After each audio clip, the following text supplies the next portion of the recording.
Hi there! Welcome back to the classroom. Let's put a little vacay in your day.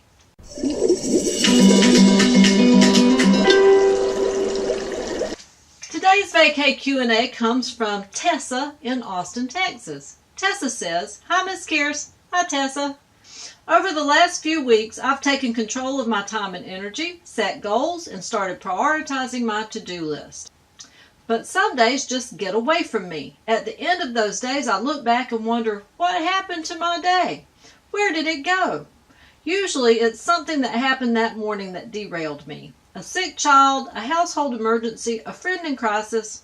What can I do to contain these interruptions and keep them from derailing my day? Well, Tessa, we all have days when at the end of the day we look back and wonder, what happened? Where did my day go? But there are ways we can minimize those occurrences and make every day a little more productive. The first step is to automate everything that we can. So the first thing that comes to my mind are bills.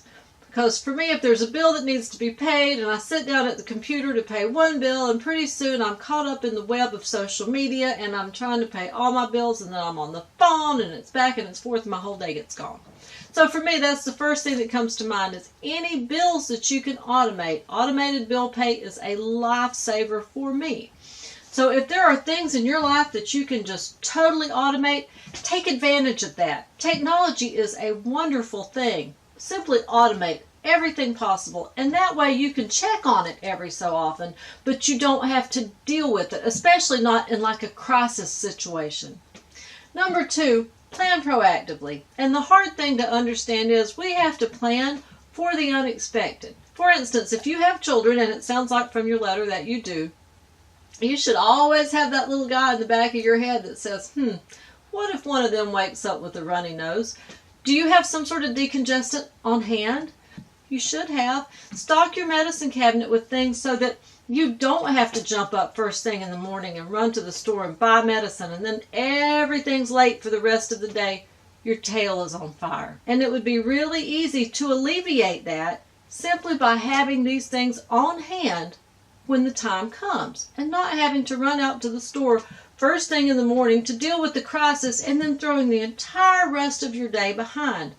And there are other things that we can plan proactively for as well. For instance, make sure every night that everyone has something clean and ready to wear the next day. Check the weather. Make sure if it's going to be cold that they have their big coats out, that they have their mittens in place, that they have the right shoes and socks. Socks were always an issue with my children. Just make sure the night before that everybody has what they need for the next morning. There are lots of things that we can do to keep from lighting our tail on fire every morning, but they all start the night before. And that leads us to our third tip. Be ferocious about the last hour in the evening and the first hour of every morning.